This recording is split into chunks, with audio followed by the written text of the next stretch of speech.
अवसर ये है कि उन्होंने जो नारे दिए वो नारे आपकी मांग को आज सपोर्ट करते हैं। उन्होंने एक नारा दिया है, 100 में से 90 शोषित, शोषितों ने ललकारा है, धन धरती और राजपाट में 90 भाग हमारा। उन्होंने एक नारा और दिया है कि 100 पे 90 का शासन नहीं चलेगा, नहीं 100 पे 10 का शासन, 90 पे 10 का शासन नहीं चलेगा, नहीं चलेगा। लेकिन बुरा यह है कि उनके जाने के इतने दिन बाद भी आज भी 90% लोगों को इस देश में 10% लोग शासन कर रहे हैं। सबसे पहले तो मैं आपको धन्यवाद देता हूं, छत्तीसगढ़ के मेरे क्रांतिकारी भाइयों बहनों।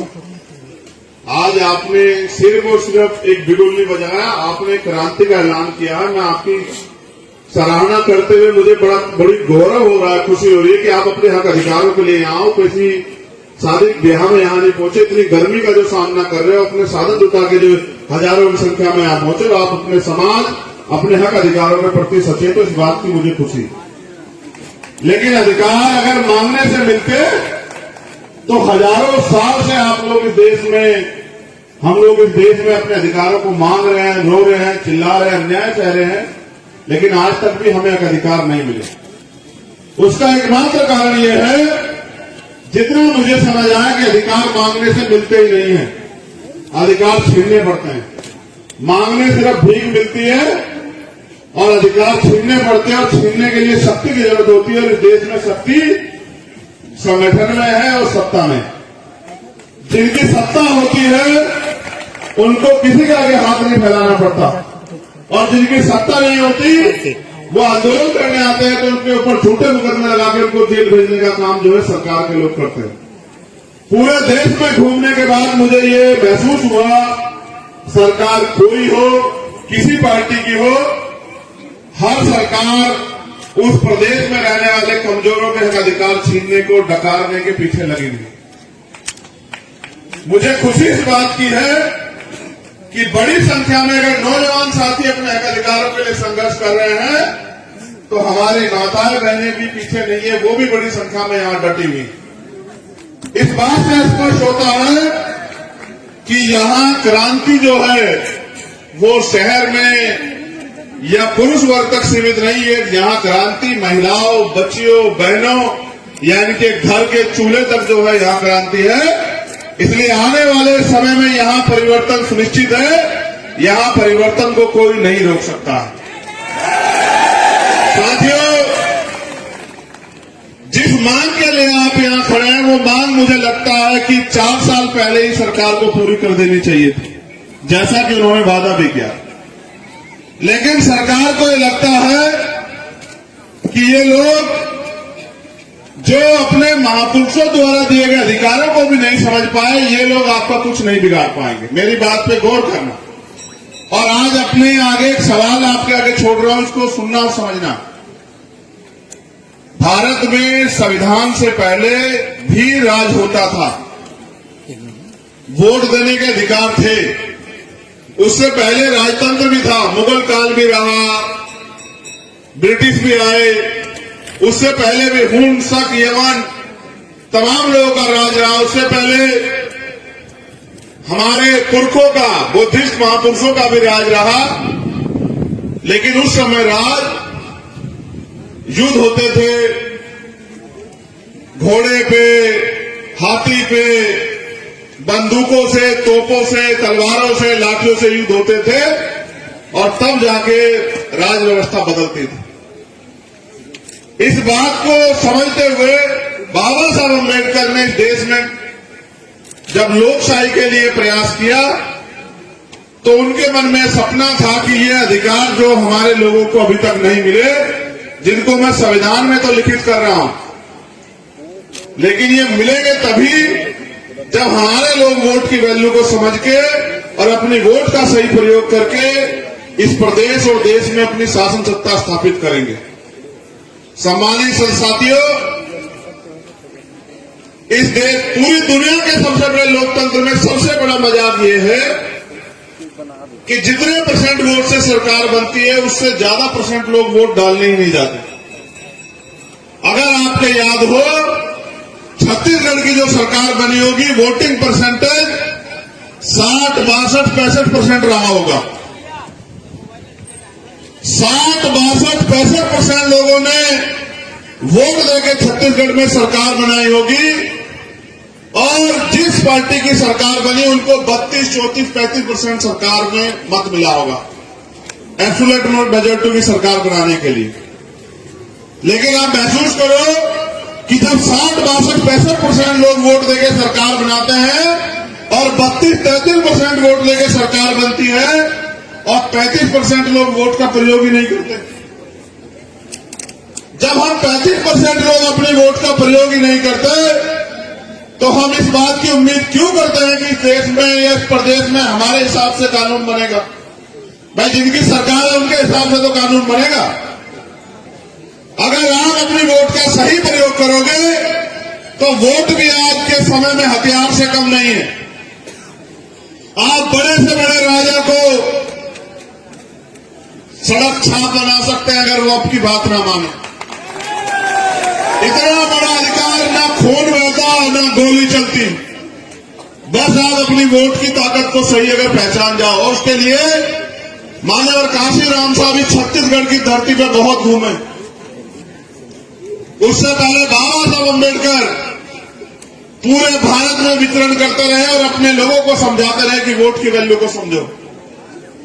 अगर आज आप यहां से संकल्प कर लो मेरे साथ कि 2 महीने या 1 महीने या 15 दिन जो समय आप तय करो, इस समय के अंदर अगर प्रदेश के मुख्यमंत्री हमारी मांगों को नहीं मानते तो जैसे हम रोटी कपड़ा मकान के लिए सुबह उठ के अपने घर से निकल के रोजगार के लिए घर से निकल के काम करते हैं, हम इस निकम्मी सरकार को गिराने के लिए गांव गांव जाके अपने लोगों को समझाने का काम करेंगे तो ये सरकार घुटनों में बैठ के आपके अधिकारों को देने का काम करेगी। अगर आप मेरी बात को मानो,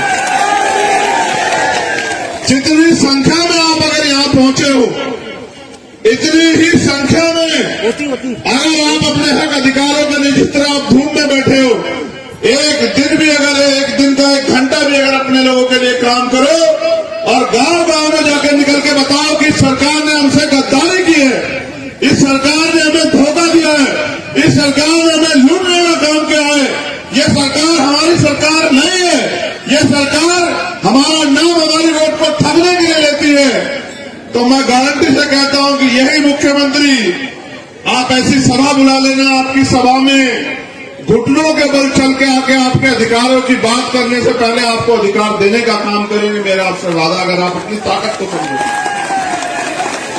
हुआ क्या है कि हमने 75 सालों में सिर्फ नारे लगाए और हम लोग नारे लगाते हैं और चैन से पढ़ के सो जाते हैं। जो लोग राज करना चाहते हैं या जो लोग गुलामी की बेड़ियां काटना चाहते हैं या जो लोग हक अधिकार चाहते हैं वो रात में चैन से पढ़ के नहीं सोते साथियों। आज छत्तीसगढ़ में अन्य अत्याचार होता है, सरकार सबकी होती है, सरकार की जिम्मेदारी प्रदेश के हर नागरिक के प्रति होती है, फिर भी आप लोगों को रिपोर्ट लिखाने, गिरफ्तारी कराने के लिए धरना प्रदर्शन क्यों करना पड़ता है? आप सोचिए। उसका एकमात्र कारण यह है कि सरकार मुट्ठी भर लोगों की, और सरकार मुट्ठी भर लोगों की है और मुट्ठी भर लोगों के लिए काम कर रही है, सिर्फ पूंजीपतियों की सरकार। इसी छत्तीसगढ़ में मेरे आदिवासी परिवार के लोगों के साथ जो अन्याय होता है वो भी हम लोग देख रहे हैं। कभी नक्सली के नाम पे, कभी उनकी जमीन लूटने के नाम पे, कभी उनके जो उत्पादन क्षेत्र है उनको कब्जाने के नाम पे उनके साथ जो अन्याय होता है वो भी इस प्रदेश में छिपा हुआ नहीं। लेकिन अभी हमारे वो परिवार भी वोट की ताकत को समझने के लिए तैयार नहीं हुआ। इस प्रदेश में 70-80% आबादी इस प्रदेश की वंचित वर्ग की है। मैं मुख्यमंत्री जी ने 27% पिछड़े वर्ग के भाइयों को आरक्षण दिया, इस बात के लिए उनका धन्यवाद करता हूं। उन्होंने 32% आरक्षण जो है आदिवासी भाइयों के लिए दिया, उन्हें एक और बार उनका धन्यवाद करता हूं। लेकिन अगर वो इस प्रदेश के अनुसूचित जाति के लोगों के अधिकारों के साथ खिलवाड़ करते हैं तो फिर मैं उनके सामने आंख से आंख मिला के उनको जवाब देने के लिए भी तैयार हूं। फिर इसमें कोई समझौता नहीं। 75 साल की आजादी में जो कुछ थोड़ा बहुत हमें अवसर मिला है उसके बदौलत आज हम अपना मंच लगाने लगे। आज हमारे पास स्पीकर हैं, आज हमारी महिला नेता है, पुरुष नेता है, अपने हक अधिकारों के लिए लड़ते हैं। आज हम लोग डॉक्टर, इंजीनियर, आईएएस, आईपीएस, वकील, जज बन के कहीं ना कहीं प्रदेश की सेवा, देश की सेवा और अपने समाज को, अपने लोगों को आगे बढ़ाने का प्रयास कर रहे हैं। जो प्रयास अवसर हमें हजारों साल तक जो हमारे बंद करके रखे गए, रोक के रखे गए, आज जब वो अवसर हमें मिला है तो ये निकम्मी सरकार उन अवसरों को खत्म कर देना चाहती।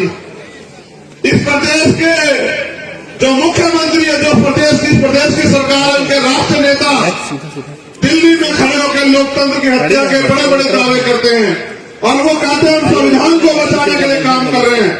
वहीं उनकी यहाँ की सरकार हमारे लोगों के अधिकारों को कुचलने का काम कर रही है, हमारे लोगों के अधिकारों को निगलने का काम कर रही है, लूटने का काम कर रही है। ये दोहरी नीति देश में हम लोग नहीं चलने देंगे। ये बात इस कांग्रेस पार्टी के लोग अच्छी तरह से जान लें। आप दिल्ली में बैठ के कहते हो कि हम संविधान बचाने निकले हैं और आप छत्तीसगढ़ में यहां हमारे लोगों के अधिकारों को लूटने का काम करोगे तो आप फिर हमारे सामने के लिए भी तैयार हो जाओ। आपके इस झूठ को भी हम लोग बेनकाब करने का काम करेंगे। क्या छत्तीसगढ़ की कांग्रेस और दिल्ली की कांग्रेस अलग अलग है क्या? बताइए। जहां इनकी सरकार नहीं ये कहते हैं कि हम दलितों का, पिछड़ों का, आदिवासियों का, अल्पसंख्यकों का ख्याल रखेंगे और जहां इनकी सरकार है वहां हमारे लोगों की बहनों के साथ रेप, हत्याएं, हमारे अधिकारों पर कुठाराघात सब चल रहा है। बताइए, कास्ट सर्टिफिकेट बनाने के लिए हमारे लोगों को चक्कर काटने पड़ रहे हैं। फिर ऐसे मुख्यमंत्री है सरकार का हम लोग क्या करें? क्या वास्तविकता में आप चाहते हैं कि आरक्षण की सीमा 16% होनी चाहिए? बताइए। जो लोग चाहते हैं वो हाथ उठा के बताए, जो लोग चाहते हैं। क्या आप इसकी कीमत चुकाने के लिए तैयार हैं? क्या आपके अंदर जज्बा है कि आप अपने अधिकारों के लिए संघर्ष करो? क्या आप तैयार हैं सरकार को जवाब देने के लिए? बताइए, कितने दिन अपने आंदोलन को चला सकते हैं? बताइए। संयुक्त आवाज में बताइए। जब मैं पूछूंगा तो अपनी आवाज को उसके साथ हाना में बढ़ाते रहिएगा। क्या 1 महीना आंदोलन चलाने की हिम्मत आपके अंदर है? क्या 2 महीने आंदोलन चलाने की हिम्मत आपके अंदर है? क्या 6 महीने आंदोलन चलाने की हिम्मत आपके अंदर है? क्या 1 साल आंदोलन चलाने की हिम्मत आपके अंदर है? बस यही बात खत्म हो जाती है। 1 साल आंदोलन चलाने की हिम्मत अगर आपके अंदर है तो मैं गारंटी से कहता हूं कि आप यहां से सिर्फ संकल्प लीजिए कि हम, मेरे हिसाब से 1 महीने से ज्यादा का समय मैं सरकार को नहीं देना चाहिए। इस मंच के माध्यम से मैं आप लोगों से पूछना चाहता हूं, क्या हम इस सरकार को 1 महीने ज्यादा का समय दें? जो काम 1 महीने में होना है वो 1 हफ्ते में नहीं हो सकता। हवाई बातों से कुछ होता नहीं। मैं पढ़ा लिखा वकील हूं। हर काम के लिए मैं ऐसा कोई कुछ नहीं करना चाहता कि हवाई बात हो, कहेंगे साहब आप भी जानते हो ही नहीं सकता था। इसके लिए एक अधिवेशन आएगा, अधिवेशन के साथ एक बिल आएगा, उस पर जो है वोट होगी, उस पर जो है अधिसूचना जारी होगी, तमाम चीजें होंगी। उसके बाद वो बहुमत से पास होगा तो कानून बनेगा, कानून बनेगा तो तब लागू होगा। तो मैं समझता हूं कि 1 महीने का समय बहुत है। आज क्या तारीख है? 2 फरवरी। हम लोग 1 महीने का समय यहां की सरकार को देते हैं। अभी अगर 1 महीने के बाद यहां की सरकार ने हमारी मांगे नहीं मानी तो बताओ कितने लोग 1 साल के आंदोलन के लिए तैयार हो? बताओ। नहीं, गौर करो। इतिहास गवाह कभी भेड़ बकरियां देश में नहीं जीती। जब युद्ध का मैदान सजता है कोई भेड़ बकरी नहीं घुसती है उसमें। जब युद्ध होता है तो हर आदमी अपनी तरफ से योद्धाओं को मैदान में उतारता है। बताओ उतारता है नहीं उतारता है? जिसके सीने में आग लगी है अपने महापुरुषों के अधिकारों को बचाने के लिए, उस बात को याद करते हुए कि जब इस देश का संविधान सौंपा गया तो बाबा साहब अम्बेडकर ने कहा था कि मुझे मेरे जाने के बाद बराबर मत समझना, जब तक इस देश का संविधान जिंदा मैं जिंदा हूं। उस बात को याद करते हुए, बाबा साहब के कुर्बानियों को याद करते हुए, गुरु घासीदास जी का जो सपना था मन के एक समान, उसको याद करते हुए, अगर आज के दिन में आग लगी है, अगर आप चाहते हैं अपने अधिकारों को छीनना, तो फिर बताइए, अब हाथ उठा के बताइए दोनों आप कितने लोग हैं जो एक साल आंदोलन के लिए तैयार हैं? जो लोग वहां छाव में खड़े हैं उनका गुर्दा मैं समझ रहा हूं कि उनकी कितनी हिम्मत है। वो कितने दिन आंदोलन चला। आप हाथ नीचे करो, देखो वो पहले से जान बचाने के लिए धूप छाव में खड़े हैं। आप लोग हाथ नीचे रखना, मैं उस पेड़ के नीचे खड़े हुए लोगों के हाथ एक बार देख लो, आप मत उठाना, यही पता लग जाएगा कौन मुंह दिखाने के लिए यार किसके दिल में आ गए। आओ आगे जरा, थोड़ा धूप का स्वाद चखो, आप भी आओ। ये मेरी मां बहने बैठे, तुम लोग भी तो निकल आओ जरा, आओ जरा निकल के आओ। मांगे से भीख मिलेगी, अगर लड़ना है तो मैदान में आओ। वहां खड़े होकर तमाशा क्यों देख रहे हो बताओ नौजवान साथियों? एक नारा दिया था माननीय काशीराम ने, वोट हमारा राज तुम्हारा, नहीं चलेगा नहीं चलेगा। जिनका वोट है वो यहाँ मांगने के लिए आए छत्तीसगढ़ की राजधानी में। अगर अपनी वोट का सही प्रयोग कर लो, जिस मुख्यमंत्री से मांग रहा है ये मुख्यमंत्री आपसे मांगता हो घूमेगा कि हमें भी कुछ दे दो सरकार, हमारे अपनी ताकत को पहचाना। एक साल के लिए तैयार हो चुके हो क्या बताओ? उठाओ दोनों हाथ, अगर एक साल के लिए तैयार हो तो हम लोग तो 2 मार्च तक हम लोग इंतजार करेंगे। अगर 2 मार्च तक हमारे अधिकार जो हमने मांगे रखी सरकार ने नहीं मांगी, तो फिर एक तिथि घोषित करके मैं खुद यहाँ आऊंगा एक प्रेस कॉन्फ्रेंस करके, और 15 दिन तक हम लोग पूरे प्रदेश में घूमते रहेंगे। और फिर एक ऐतिहासिक आंदोलन हम लोग यहाँ करेंगे और यहाँ से हम लोग घर भी जाएंगे। फिर एक पर्चा लेके पूरे छत्तीसगढ़ के गांव कस्बा शहर में घूम के इस सरकार के झूठ को बेनकाब करेंगे और निकम्मी सरकारों को सत्ता में बेदखल करने के लिए तुम मुझसे झूठा वादा तो नहीं कर रहे हो मेरे साथियों? बताओ, क्या तुम समाज के विश्वास के साथ विश्वासघात तो नहीं करोगे? बताओ, ऐसा तो नहीं होगा आज के आंदोलन के बाद आप घर में पड़ के सो जाओगे कि बस मुख्यमंत्री, ऐसा तो नहीं होगा? देखो मेरा एक अनुभव है, इस पे गौर करना, ये प्रैक्टिकल अनुभव है। अगर बच्चा ना रोए, मेरी माँ यहाँ बैठी है, तो बताओ माँ को एहसास हो रहा होता कि भूखा है? ईमानदार से बताना, अगर बच्चा ना रोए तो माँ को एहसास होता कि भूखा है नहीं है? बताओ, जब वो रोता है तभी तो माँ को एहसास होता है भूखा है। अगर तुम अपने अधिकारों के लिए चिल्लाओगे नहीं, मांग नहीं करोगे, तो इस सरकार को नहीं बता देगा आपको अधिकार चाहिए। सरकारें तो चंद लोगों की होती है, चंद लोगों के लिए काम करती, मैं पहले बता चुका हूं। ये भारत है, आजाद भारत। हम इस देश में गुलाम पैदा नहीं हुए, यहां बैठे सारे शख्स जो है गुलाम नहीं है। गुलामी की सोच होती है। हम इस देश में हमारे बाबा साहब अम्बेडकर कह के गए कि जाओ अपनी घर की दीवारों पे लिख दो कि हम इस देश के शासक है। 75 साल हो गए, हमने अपनी दीवारों पे लिख पाए, ना अपने दिल पे लिख पाए, और ना ही हम शासक बनना चाहते। जो शासक बनना चाहते हैं उनके अंदर आग होती है। अगर वो आग छत्तीसगढ़ में जिस दिन लग गई दिलों में, बहुजन समाज के लोगों में गारंटी से कहता हूं कि आपको किसी आगे हाथ नहीं फैलाना पड़ेगा। मेरे साथियों, मेरी बात को याद है।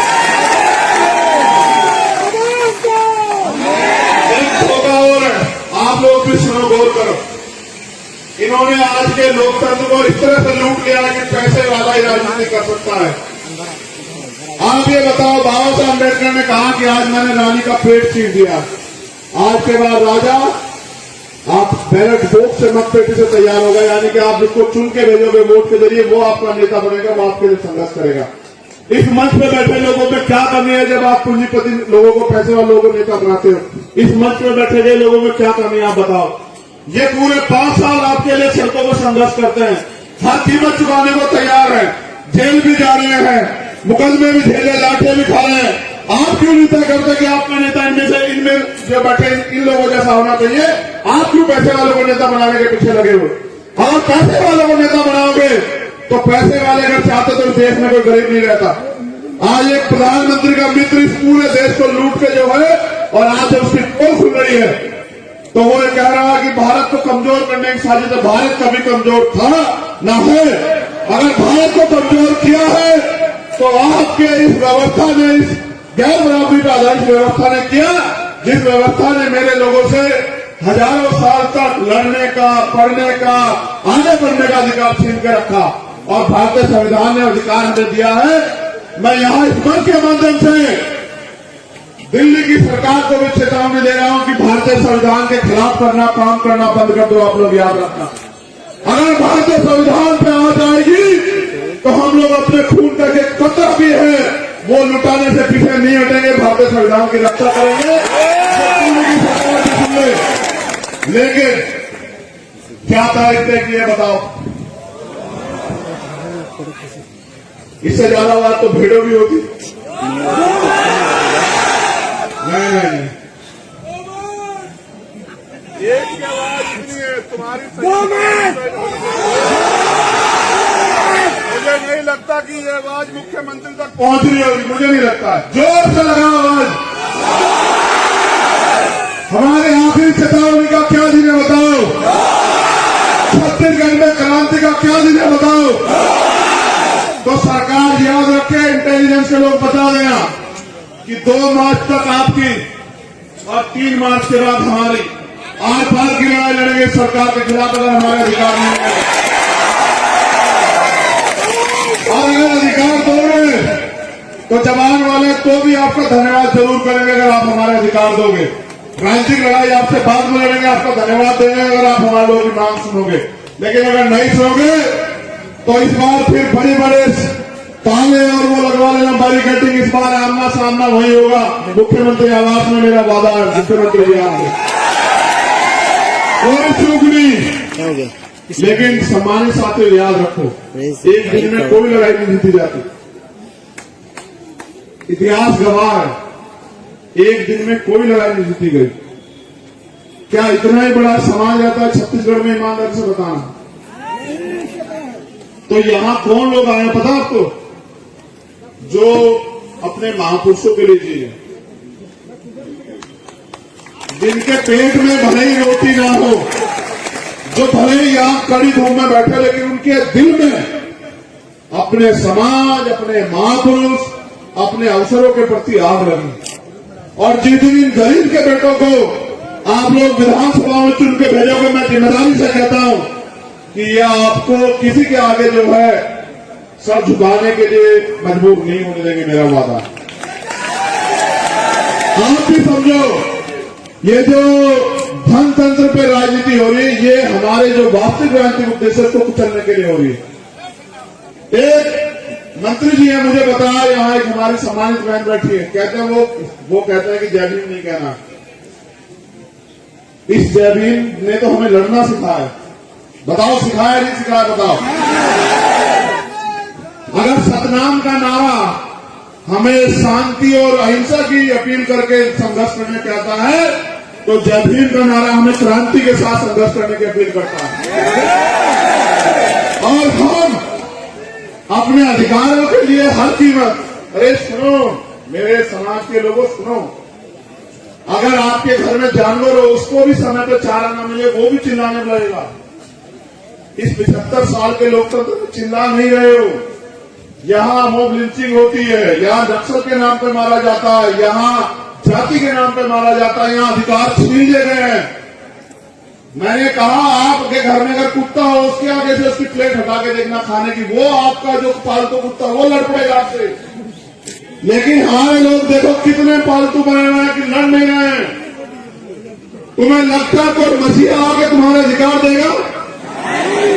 अगर मसीहा पैदा होते तो बाबा साहब अम्बेडकर तुमसे नहीं कहते, बुद्ध तुमसे नहीं कहते अपना दीपक सुर बनो। मैं भी आपके जैसा इंसान हूं। आप लोगों ने मुझे यहां लाके खड़ा किया, मेरे पीछे बहुत बड़ा कोई सपोर्ट नहीं है। मेरी ताकत आप लोगों छत्तीसगढ़ में आप लोग ताकतवर हो। आप चाहो तो मिट्टी के आदमी को इतना ताकतवर बना दो कि वो प्रदेश की सीमाएं सील करा दो, और आप चाहो तो एक बहुत ताकतवर आदमी को इतना कमजोर कर दो कि वो अपने अधिकारों के लिए सड़क पे घूमता फिरे। आप अपनी ताकत को समझो सम्मानित लोगों, आप अपनी ताकत को नहीं समझते, इसका खामियाजा पूरे समाज को भुगतना पड़ रहा है।